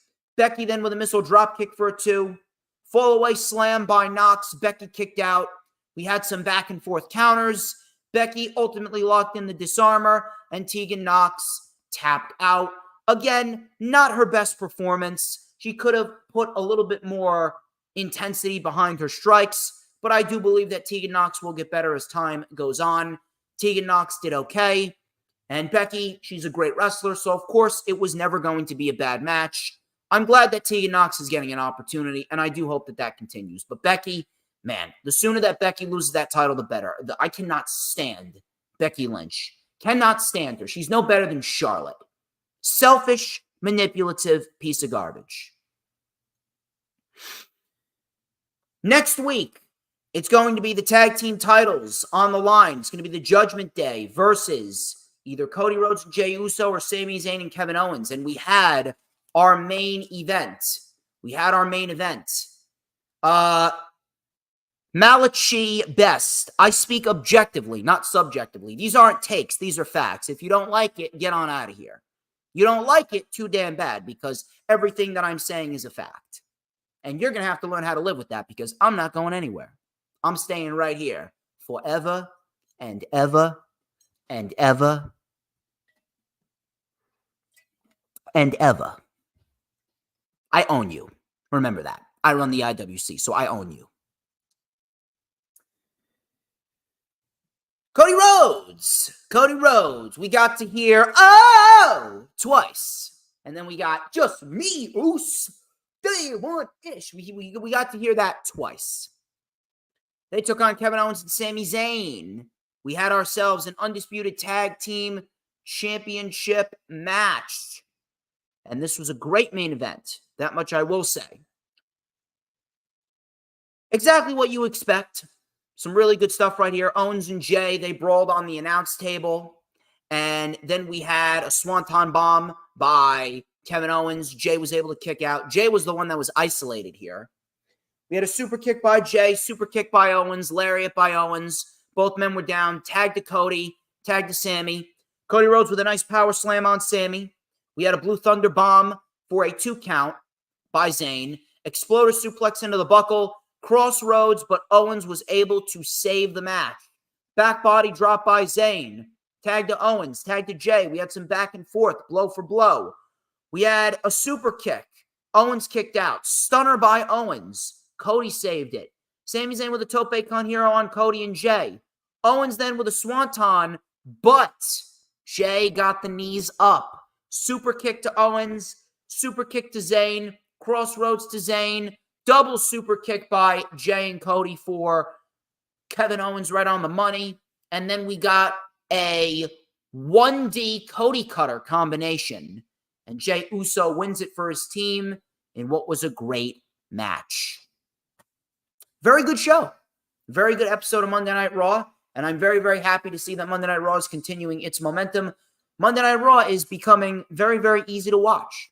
And that right there is something that I never thought I'd ever say, but I'm very happy that Monday Night Raw has gotten a lot better. See, that's what I want out of pro wrestling. That's what I want. I want all shows to feel good. I want Dynamite to be good, Rampage to be good, Collision, SmackDown, and Raw. NXT sucks, but I want that to be good too. But Raw was very good. Raw was very good. Can't really do much complaining about Monday Night Raw, minus a thing or two here and there. And Crown Jewel and Survivor Series are looking pretty solid. So if Crown Jewel serves me correctly, if we're going to get Rollins and Drew already, got Rollins and Drew, we're probably going to get Rhea Ripley, Nia Jax, Raquel Rodriguez, and Shayna Baszler. We're probably going to get Cody Rhodes and Jey Uso defending. I don't know if this is going to be confirmed, but based on what's going on, maybe we get a triple threat tag team match at Crown Jewel. We get a triple threat tag team match at Crown Jewel. That could happen. I don't know. We're probably going to get Rey Mysterio coming to the show. Maybe Rey Mysterio defends the United States Championship. Maybe we see Rey Mysterio and Bobby Lashley for the United States Championship. Who knows? LA Knight. I don't know where they go with LA Knight. Roman Reigns, I really do hope he doesn't fight John Cena. I mean, we've seen that twice already. We'll see what happens, though. Dynamite Title Tuesday. Dynamite Title Tuesday. We got another very good Dynamite. And one thing I will say this. I've stated it once, I'll say it again. Competition doesn't make wrestling better. It actually makes the shows worse. Because you take a look at the title changes that we got on Dynamite this past Tuesday, literally last night, and those title changes were reactionary. It's literally no different than WWE bringing in John Cena, Paul Heyman, and The Undertaker. They literally brought in all of those individuals for the simple fact that, oh, we got to beat AEW in the ratings. AEW pulled 2 title changes last night for the simple fact of, oh, we got to beat NXT in the ratings. I'm telling you, competition does not make pro wrestling shows better. It makes them worse. Those 2 title changes shouldn't have happened. I understand that Rey Fenix is injured, but why did it have to be Orange Cassidy again? You're making it seem like he never should have lost the title. And then forget about the women's title match. That was a very good match. Don't get me wrong. That was Saraya's best match in AEW thus far. Very good match, but Shida didn't need to win it. I'm actually questioning why you even took the title off of Shida back in August to begin with. Stupid. But the show was very good. Show had some really, really, really good stuff on it. We had a buy-in. It was Minoru Suzuki versus Eddie Kingston for the New Japan Openweight and Ring of Honor World Championship. And we got ourselves a pretty basic match right here. Nothing too special. Very basic. Suzuki's very limited. I didn't really care for this. Didn't care. I was expecting it to be a little bit better. So both men started chopping each other. We had a nice exploder suplex by Kingston. Suzuki slowed the pace down. We had a spinning back fist by Kingston. Suzuki then kicked out. We had another spinning back fist. Kick out at 1. Another back fist. Suzuki wouldn't go down. Enziguri and a Northern Lights bomb by Kingston, and he wins it. Pretty standard. Pretty basic. Wasn't exciting. Afterwards, I actually found more excitement in the ending because the crowd was chanting for Suzuki, and then Suzuki and Kingston chopped each other and then hugged it out. If anything, this should have been Jay Lethal and Eddie Kingston, but they're saving that. I'm not sure when they're saving that for, if they're saving that for Full Gear, if they're saving that for the next Ring of Honor show, I don't know. The main show started off in the best way possible right here. Swerve Strickland and Bryan Danielson. This was a number 1 contenders match to see who was fighting Christian Cage for the TNT Championship this Saturday on Collision. So it was a very even back and forth. Swerve took over with a sidewalk slam on the apron. Brainbuster for a 2. Swerve went for the 450 splash, but Bryan got the knees up. Bryan then with a flying knee off the apron. Missile drop kick, roundhouse kick by Bryan for a 2. Swerve then with a right hand. Crowd was chanting, "This is awesome." Swerve with a tree of woe, swerve stomp on the apron to Bryan. Bryan then reversed a house call, and he reversed it into a half crab. Swerve got out of it. Both men now on the top. Bryan with a back superplex. Both men were down. Bryan then began to kick Swerve's head in over and over again. LaBelle lock was locked in. Swerve got to the ropes. We had some kicks to the chest. Running drop kick. Swerve with the house call and the swerve stomp, but Bryan Danielson kicked out. I thought that was going to be it. Really, really, really good near fall right there. Swerve then with an inside-out driver. Bryan then kicked out. We had Prince Nana getting involved. Swerve had Prince Nana's crown, but out of nowhere, Hangman Adam Page took the crown out of Swerve's arms. And that is something that I very much appreciate, and I'm very happy that they're continuing the feud. Because this feud, no way you could have had this feud end off of a one-match type of deal. This feud is a feud that should be continuing going into the next pay-per-view. If you thought the first match was great, wait till you see the second match. That's going to be good. That's going to be awesome. So I'm very happy that they're continuing that feud because it's the best route for both of them to go. It really is. It's probably one of the best things on AEW right now. Afterwards, Page took the crown. We had a roll-up by Bryan. That got a 2. Bryan then with the Busaiku knee. Bryan gets the shot at Christian Cage, and I love it. Really, really, really good stuff.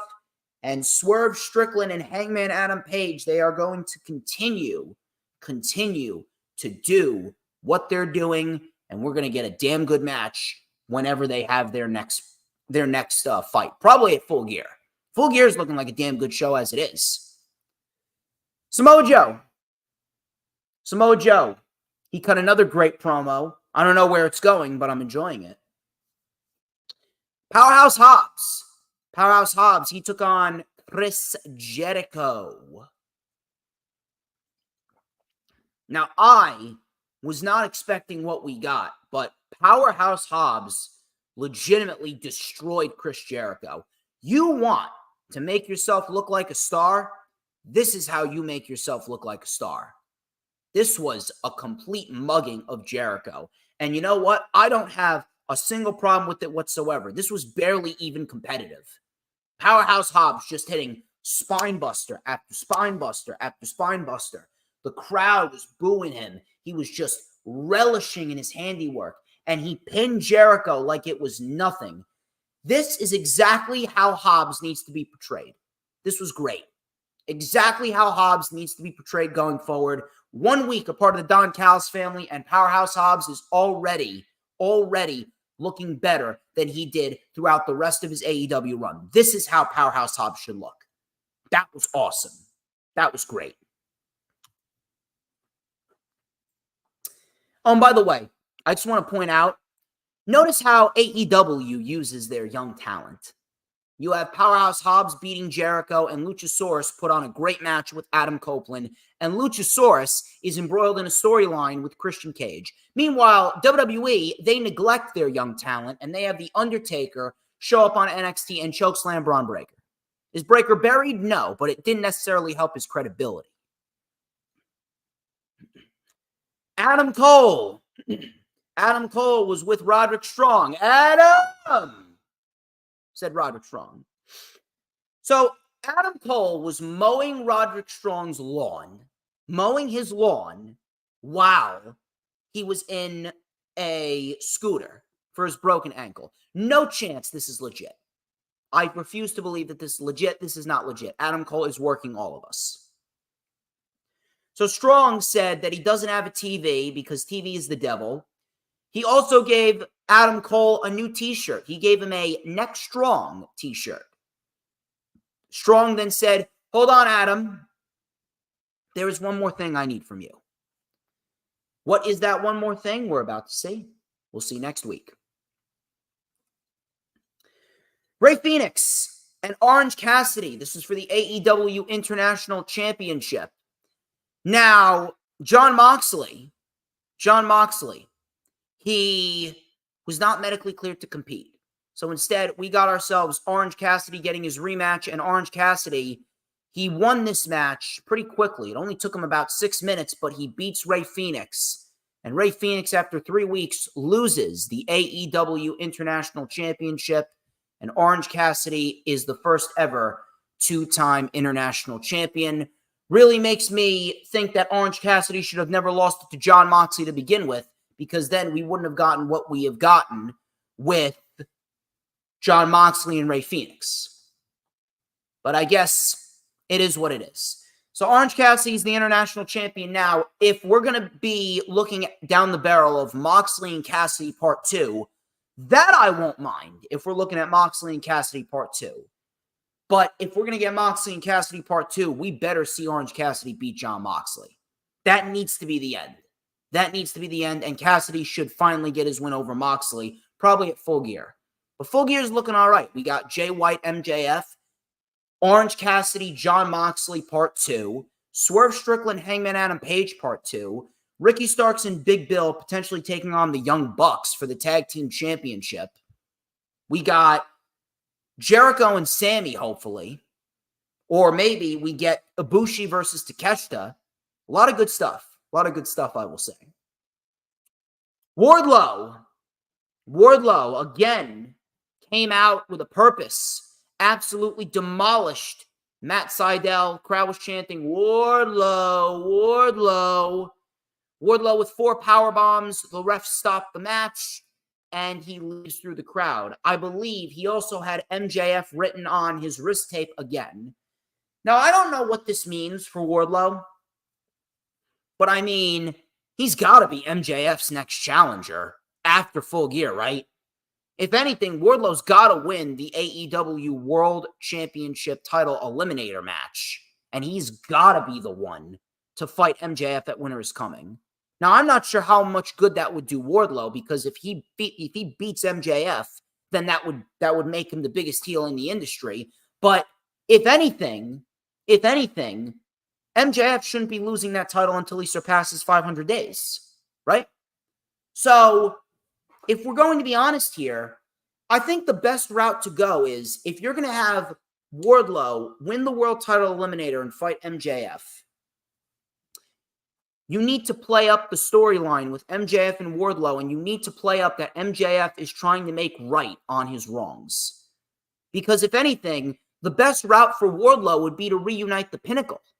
Reunite the Pinnacle, Shawn Spears, Wardlow, FTR, MJF, and they're going up against Adam Cole's posse. Adam Cole, Kyle O'Reilly, Roderick Strong, and the Kingdom. That should be the 5-on-5 feud that inevitably leads to a blood and guts sometime next year. That's where we should be looking at. That's where he should be looking at. So if anything, I would not mind if Wardlow wins the world title eliminator and then Wardlow fights MJF. MJF just barely gets by, and then MJF apologizes to Wardlow. MJF apologizes to Wardlow. MJF tries to talk to Wardlow and say that he should have appreciated him more. Wardlow shows MJF mercy and walks away, only for Adam Cole and his posse to attack MJF. Wardlow contemplates what to do and then just walks away. And now MJF is on a quest to make right by himself and make right on his wrongs, to make amends with Wardlow, make amends with Shawn Spears and FTR, and we get the Pinnacle reforming against Adam Cole and his posse. That's what we should be looking at. So listen, if Wardlow's going to be tied to MJF, I think that Wardlow could very well enter into a nice rehabilitation stage, but it should end with the Pinnacle. If it doesn't end with the Pinnacle reforming, then it's not going to end well for Wardlow. If anything, it's just going to make people want to see him in WWE sooner rather than later. Jay White, he took on Hangman Adam Page, and we got ourselves a great wrestling match with Hangman Adam Page and Jay White.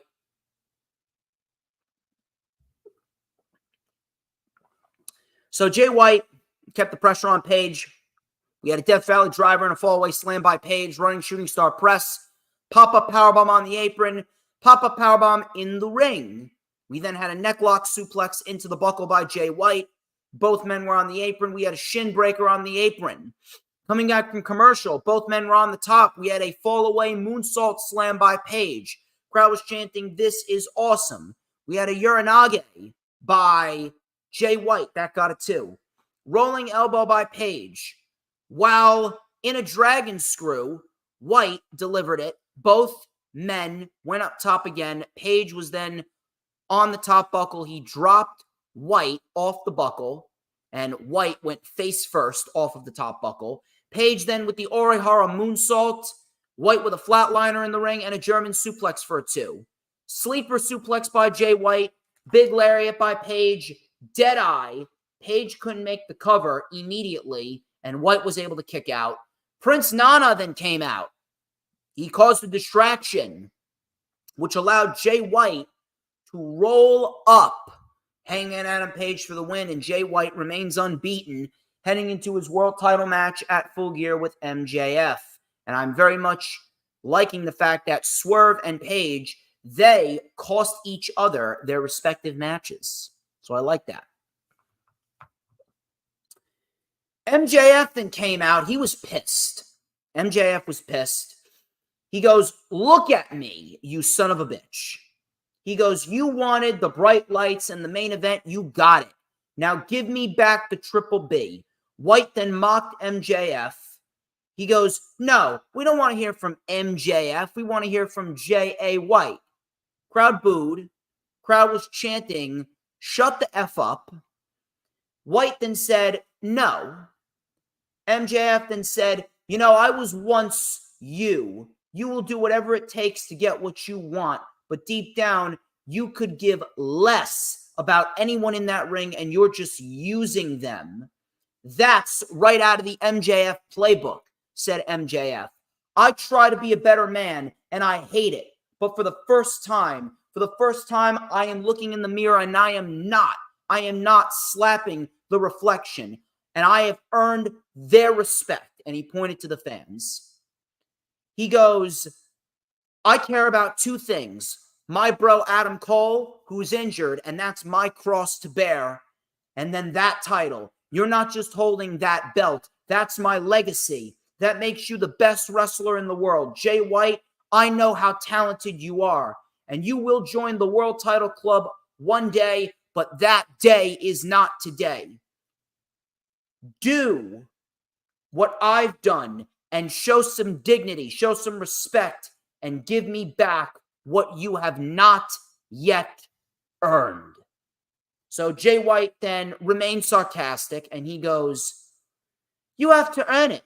You have to earn it, and you'll have your match. You got your match, and you will fail.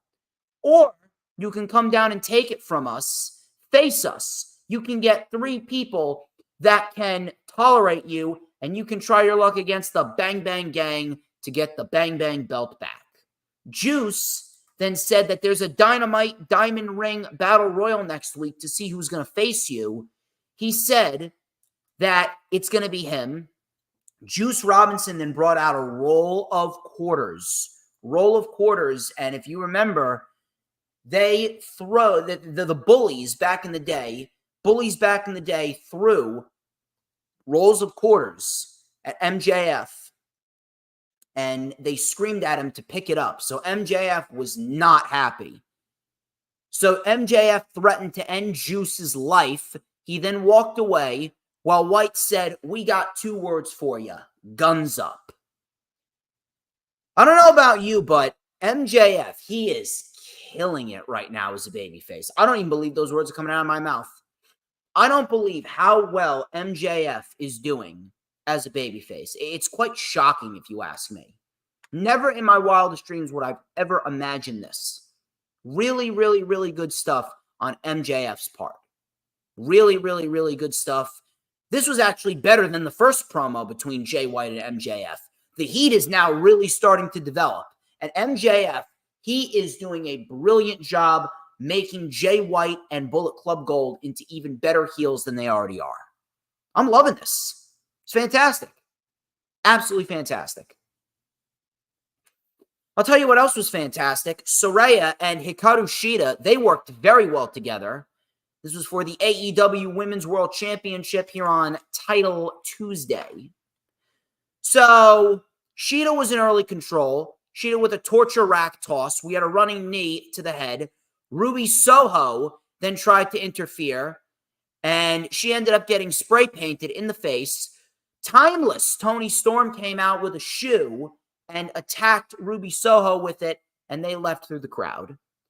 Saraya then took over. Coming back from commercial, Shida and Saraya went back and forth. We had knees up by Saraya, big flying knee, 10 punches in the corner, and a few extra. Missile drop kick connects. Saraya then flipped Shida off the top onto the apron back first, which looked brutal. Then we had Shida hitting a German suplex to Saraya on the apron. So Shida got one over on Saraya there. Diving Meteora off the apron to the floor. Back in the ring, running knee, and that got a 2. Saraya then delivered the nightcap. Shida kicked out. Saraya then tried to cause a distraction with the kendo stick. She brought in the spray paint, spray painted the eyes, hit a second nightcap. Shida kicked out again. The crowd was chanting, holy Shida. Shida with a Falcon Arrow. We had some back and forth roll-ups, and Shida pinned Saraya 1, 2, 3. And Shida is the first ever 3-time AEW Women's World Champion. Now, first off, this was a very good match. Both women showed up to work, and I'm very, very happy that we got a very good women's match. Really good stuff. However, why exactly did you do the title change with Saraya at Wembley and take it off of Shida if you were just going to give it right back to Shida? If anything, Toni Storm should have remained the AEW Women's World Champion going into Wembley. Then you could have had Saraya win it, and then Shida would have become a 2-time AEW Women's World Champion. That would have been a little bit more tolerable than Shida holding the title for a month only to lose it and then win it right back. Very, very stupid. And again, this is just a reactionary move by AEW to try and combat NXT because NXT's got to be petty and they got to bring out John Cena and The Undertaker and God knows how many other legends. And NXT still put on a terrible show.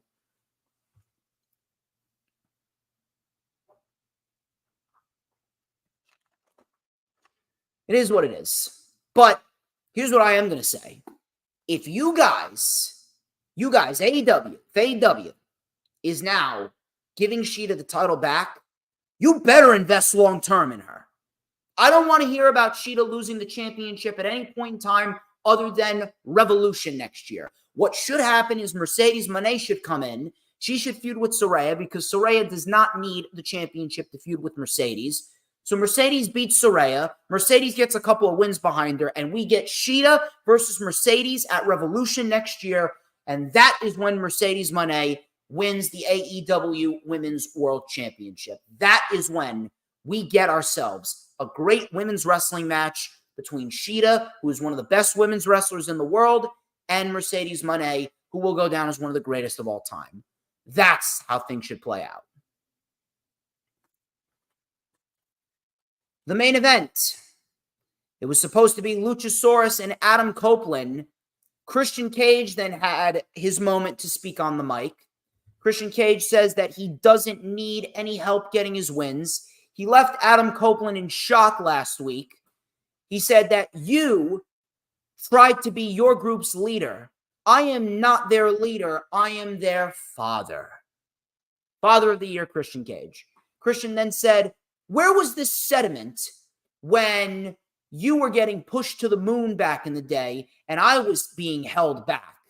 You see, the times have changed. You need me. I don't need you. So that stung a little bit. He goes, but I can't say I blame you for being a fan. I know your wife is a huge fan. He then goes, Ruby, Lyric, those are Edge's daughters. Ruby and Lyric will be well taken care of. Put some clean sheets on your bed. He's talking to Beth. Your new father is coming home, girls. Copeland then came out. Nick Wayne attacked Adam Copeland, and Luchasaurus took him out. So we get this match, and Adam Copeland and Luchasaurus, they put on an excellent main event. Really good stuff right here. So Luchasaurus with a tombstone to Copeland right out of the gate. Copeland kicked out. Crowd was chanting, let's go, Adam, let's go, Adam. Luchasaurus then with a vertical suplex and a super kick. He was really, really taking over control here. So after the commercial came back, Copeland came in with a tornado DDT on the floor, diving crossbody to the back. Copeland then kept the pressure on. We had a headbutt by Luchasaurus, impaler DDT by Copeland. That got a 2 count. Luchasaurus was on top with Copeland. Copeland then with a massive superplex. Crowd chanted, holy shit. The chair was wedged in between the buckles by Nick Wayne. Copeland then accidentally sent himself into it. Luchasaurus with a choke slam. Copeland kicked out.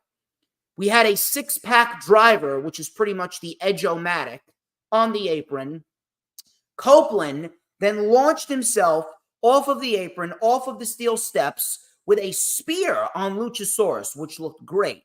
Copeland then took the TNT title, hit Luchasaurus with it, gave it back to Christian. Luchasaurus then looked at Christian like, what the hell are you doing? So right then and there, seeds planted for a breakup. And then Copeland with the spear. 1, 2, 3. Adam Copeland wins an excellent match. The Rated R Superstar wins a damn good fight between himself and Luchasaurus. And we move on into the feud between Christian and Adam Copeland. And I do believe, if anything, this is resulting in a 6-man tag at Full Gear. It's going to be Sting, Darby, and Adam Copeland versus Christian Cage, Luchasaurus, and Nick Wayne. So afterwards, Nick Wayne attacked. It was a beatdown. Danielson came out. Luchasaurus took him out quickly. We had the Blackpool Combat Club coming out. The Mogul Embassy came out. Paige and Swerve, they continued their program. We had a spear by Nick Wayne as Bryan Danielson locked in the label lock on Christian Cage, and Christian Cage tapped out. So Christian Cage and Bryan Danielson, they got their match on Saturday, and it is certainly going to be an intriguing one. I'm actually very, very, very, very, very happy to see that Bryan Danielson is continuing his last full year as a pro wrestler full of absolute bangers. Really, really, really good stuff. And we are looking at a very, very nice week for professional wrestling, to say the least. Really good stuff. And I'm very, very happy with the 2 shows that we got the last couple of nights. Good week. Good week for pro wrestling, to say the least. That is all I got. We're just closing in under 2 hours, and then I'm going to get the hell out of here. You guys have been awesome. Thank you very much for stopping by. Thank you very much for everyone that watched on PWP Nation, on Facebook, YouTube, Twitch, and X. Do not forget to like, comment, and subscribe. Do not forget to check out all the links in the description.